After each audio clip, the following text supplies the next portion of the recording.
Saya senang banget ada di depan calon-calon pengusahanya Indonesia. Amin. Iya dong, ngomongnya harus begitu, ngomongnya harus positif, penuh impian, menggelegar gitu kan. Dan insya Allah kalian, anak-anak saya, adik-adik saya, bukan menjadi pekerja, tapi menjadi penyedia lapangan pekerjaan. Amin. Kita ini dibentuk dari ucapan kita. Kita dibentuk dari pikiran kita. Jadi kalau ucapan kita pengen kerja, maka kita dapat kerjaan. Tapi kalau ucapan kita adalah kita pengen buka perusahaan, buka pabrik, ya buka jaringan resto di seluruh Indonesia, bahkan di dunia, maka ucapan itu will bring you to tomorrow. Ucapan itu akan membawa Anda kepada masa depan. Tepuk tangan buat Mahakarya. Saya bilang sama anak-anak saya, Wirda, Umi Kun Hafiz Aisyah. Saya bilang sama anak-anak saya, Pak Roni, Pak Hendra, dan semua kawan-kawan di pimpinan Mahakarya Asia. Saya bilang sama anak-anak saya di Darul Quran, bahwa ketika Anda ke Mesir, jangan cuma bicara kuliah, karena sayang. Misalkan anak saya diterima di Mesir, di kampus Al-Azhar Kairo Mesir, maka jangan berpikiran dan berkalimat hanya kuliah, sayang. Jadi harus kemudian punya ucapan, punya pikiran, saya harus buka usaha di Mesir. Ketika saya bilang kepada anak-anak saya, Wirda, Umi Kun Hafiz Aisyah. Ada yang kenal Wirda nggak di sini? Pengen nggak Wirda kemarin? Beneran? Ya sudah, nanti kamu aja ke Jakarta, mau nggak? Iya, nginep di rumah, nanti perwakilan dari Mahakarya. Yang terbaik boleh Pak? Mahakarya yang terbaik, mahasiswa-mahasiswa yang terbaik kirim ke Jakarta, nanti tanggung jawab saya pesawatnya. Ya. Nanti bermalam di pesantren Darul Quran dan di kamar Wirda. Tapi yang perempuan. Saya kira kalau kalian nanti kuliah di Turki, kuliah di Inggris, kuliah di Eropa, atau di dalam negeri, seperti kalian sekarang ini, kalian kuliah di Mahakarya Asia, maka sayang kalau kemudian kalian ini cuma kemudian kuliah. Saya baru bergabung dengan Mahakarya Asia, alhamdulillah, dan saya sekarang ini menjadi ayah kalian semua, menjadi kakak kalian semua, menjadi ketua pembina yayasan kalian semua. Insya Allah kita akan lari, kita akan speed up. Ada 600 loh mahasiswa-mahasiswa sini, luar biasa itu. Apa artinya 600? Itu artinya 600 pengusaha loh. Iya loh Pak, nggak main-main loh Pak. Siapa yang punya uang 100.000 di antara Anda semua? Ada? Anda punya 100.000? Saya bantu. Punya nggak 100.000? Punya Pak. Anggaplah satu orang 100.000 dikali 600 Pak.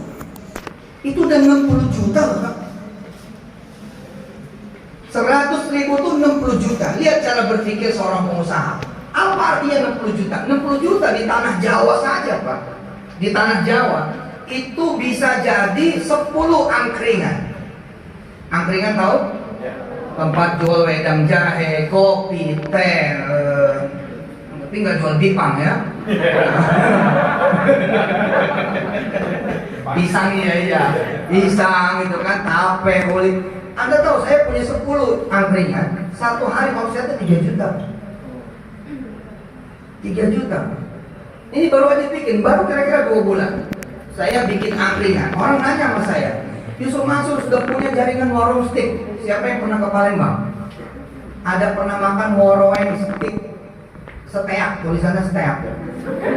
Warung seteak and cake. Sama bebek selamat. Ada yang pernah makan di sana? Belum pernah? Oh, udah pernah? Oh, masya Allah, alhamdulillah. Itu orang nanya, kok Ustadz udah punya restoran warung steak and shake dan bebek selamat, kok masih buka angkringan?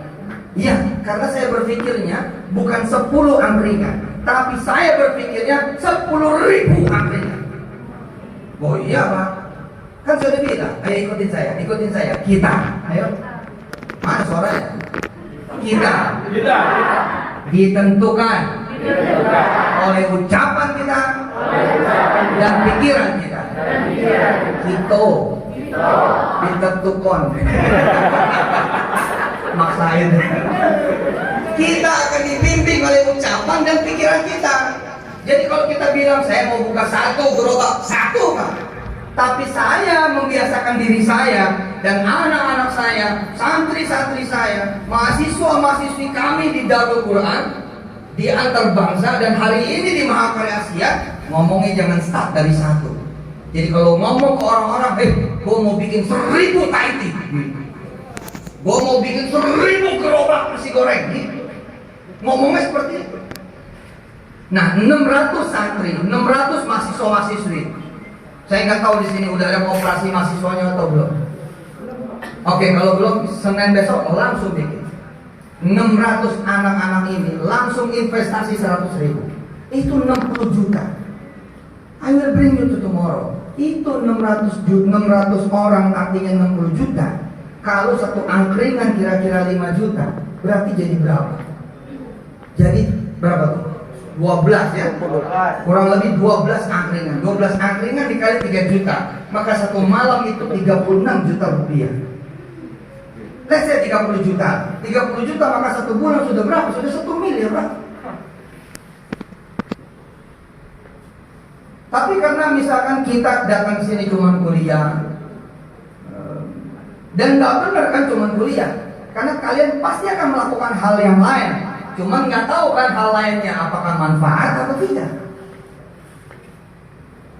Maka saya bilang nih sama anak-anak saya, Wirda, Kumikun, Hafiz, Aisyah, dan santri-santri kamu, pokoknya kalau kamu nanti masuk UI, jangan cuma masuk UI, langsung lihat ada tanah kosong nggak di sana. Ada rumah yang mau dijual nggak di sana? Di mana ada orang-orang yang berkerumun di sana? Di mana ada orang-orang yang berkumpul di sana? Di mana ada orang-orang banyak di sana? Kalian petain butuh apa, perlu apa, kalian sediakan, kalian buka. Kalian jadi pengusaha di sana. Di UI, UGM, UYM, Universitas Gajah Mada. Kalau UYM, Universitas Yusuf. Saya ngomong terus nih dari dulu, UGM. Lah, sebulan lagi lahir. Iya kan? Sebulan lagi lahir Universitas Yusuf masuk. Sebulan lagi. Amin. Belum tahu diakui apa tidak. Pokoknya lahir dulu. Saudara-saudara semua yang dirahmati Allah, saya bilang juga mau wirdakan ketika dia mau berangkat ke Inggris. Kawir, kamu mau kemana? Mau ke Inggris, Pak. Mau ngapain di sana? Siapa? Mau kuliah. Kuliah doang? Bapak. Mau buka kafe di sana. Good. Mau buka apa lagi? Mau buka rumah tahfiz di sana. Mau buka apa lagi? Nyari jodoh, Pak. Bagus keren. Dan ternyata di tahun keberapa sih Wirda ya? Di tahun ketiga akhirnya dia berhasil mengakuisisi Eagle. Oh, itu kan karena bapaknya? Bukan, Pak. Bukan karena bapaknya. Wirda itu dapat beasiswa ke Amerika saja bukan karena bapaknya. Wirda itu dapat beasiswa ke Amerika 927 juta per tahun karena Allah Tuhannya. Saya bilang sama dia, Kawir, kamu percaya nggak Allah bisa membiayai kamu? Percaya, Pak. Kalau percaya kamu sholat Tuhan. Kamu sholat malam, kamu sholawat. Berapa kamu sholawat sehari? 100, Pak. Mau beasiswa kok 100 sholawat. 1000 lah. Siapa? 1000 sholawat dia kirimkan sejak umur berapa? Sejak kelas 4 SD. Dia berucap nanti kuliah di Amerika. Sejak SMA udah di Amerika.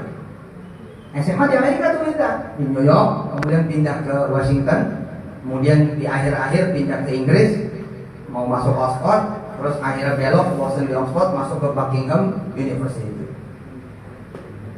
Omongan kalian jangan omongan orang lokal. Omongan kalian jangan omongan orang kelas desa. Saya pernah menerima sodako dari seorang pemanjat kelapa. Luar biasa. Tolong diingat ya, kisahnya tolong diingat. Tolong ingat kisah ini. Yusuf Mansur pernah menerima sodako dari seorang pemanjat kelapa, pemetik kelapa, sebesar 100 juta rupiah. Padahal ini orang miskin. Tapi orang miskin ini kaya sekali sama pikiran. Orang miskin ini kaya sekali dengan impian. Orang miskin ini kaya sekali dengan omongan. Orang miskin ini kaya sekali dengan khayalan. Orang miskin ini kaya sekali dengan imajinasi. Dia mendengar Yusuf. Tahu Yusuf? Dulu YouTube. Tapi kita beli jadi Yusuf. Insya Allah. Amin. YouTube ntar nggak ada, yang ada YouTube. Nah, insya Allah dia manjat loh Pak. Dia dengerin Antv, dia dengerin YouTube, dia manjat tuh. Kata Ustaz Yusuf Mansur, pandangan kita tidak terbatas. Kata Ustaz Yusuf Mansur, kita bisa membeli masa depan kalau kita bisa membayangkan. Lalu dia naik ke atas puncak pohon kelapa dan dia bilang, "Hey Eropa, I'm coming. Hey Eropa, nanti saya datang. Hey Amerika, nanti saya datang. Hey Inggris, nanti saya datang." Wah, Dubai apa? Dubai. Dubai, Qatar, Amerika, semua dia bang. Tahu nggak akhirnya jadi apa dia? Jadi pengusaha cangkang kelapa. Cangkang kelapa Ji, bukan kelapa, cangkang kelapa bener. Jadi cangkang kelapa dikumpulin sama dia, kemudian diekspor. Tahu nggak kemana ngekspornya? Ke Polandia. 100 juta itu adalah keuntungan perdananya dia ekspor ke Polandia. Dan itu hasil dia manjat kelapa. Dan di atas pohon kelapa dia bersumpah kepada Allah bahwa tidak akan fakir dirinya ketika dia beribadah dan berdoa pada Allah Jalla Jalla. Lalu tiba-tiba kalian anak-anak ayah, saya dipanggilnya ayah Yusuf. Adik-adik saya dipanggilnya Kak Yusuf. Tiba-tiba omongannya saya pengen lulus. Ya, pengen lulus tuh harus diomongin bos. Pengen lulus kok diomongin. Apa yang kamu inginkan dari Makarya? Nah, saya pengen seperti saya gampang. Itu kan yang diomongin. Itu bukan impian. Apa cita-cita kamu di Makarya Asia? Saya pengen geser Paroni. Ah itu boleh. Yang geser Pak Hendra itu. Siapa Ustaz? Saya pengen bikin startup Ustaz. Startup apa? Saya pengen bikin startup yang bisa bikin orang kecil jadi gede, orang pendek jadi tinggi, orang gemuk jadi kurus. Wah bagus tuh. Gimana caranya? Belum tahu Pak Ustaz. Cakep. Kamu masih tahun berapa? Tahun 2019 Pak Ustaz. Apa yang kamu inginkan dari Makarya Asia? Gak ada Pak Ustaz, saya nggak sengaja kemarin Pak Ustaz. Apa yang kamu pengenin nanti? Saya kok pengen punya restoran ya Pak Ustaz. Restoran apa? Restoran makanan Jawa Pak Ustaz. Pokoknya di luar Jawa, di seluruh pulau di luar Jawa, saya pengen buka. Gitu-gitu loh. Kalimat-kalimatnya seperti itu. Siapa namanya Mbak? Coba kita lihat. Siapa namanya? Miranda Anggi Pak. Miranda, apa yang kamu inginin buat masa depan kamu? Aku pengen buat toko kue, tapi seluruh Indonesia. Nah, toko kue di seluruh Indonesia. Sekarang apa yang sudah kamu lakukan untuk menuju pada cita-cita kamu? Belajar buat kue. Nah, benar. Belajar buat kue dan belajar apa lagi? Buat makanan yang lain. Terus belajar apa lagi? Tahu. Belajar apa lagi? Ya belajar bisnisnya betul. Belajar kemudian dagangnya. Oke, saya langsung pesen kue bisa? Iya, saya pembeli perdana ini. Kue apa yang paling kamu suka? Yang paling kamu jagoin? Brownies. Oke, saya pesan hari ini brownies. Iya, pembeli pertamanya. Nama kuenya apa nama kuenya nanti? Brownies coklat. Namanya. Nama brandnya apa? Belum tahu. Mansur aja. Brownies Mansur. Ustaz Topat nanti kirim duitnya ke Miranda ya. Siap, Miranda, ya? siap. Iya, saya pembeli pertama ya. Siap. Ada yang mau bikin ini nggak? Ada yang mau bikin perusahaan traveling nggak? Wah ini sampai 10 tahun yang akan datang, ini bakal jadi primadona. Siapa yang mau bikin agent traveling seluruh dunia? Saya punya kawan di Taiwan, beasiswanya putus Pak. Izin Allah SWT, beasiswanya putus, nggak tahu apa sebabnya putus. Begitu putus, dia iseng ngupload di Facebook dia. Yang mau kunjungan ke Taiwan, kasih tahu saya akan antar bukan ke Taiwan kata dia, tapi ke Taitu, Taitri, Taifon. High five. Nggak taunya ada 50 orang Indonesia nyangkut, Bang.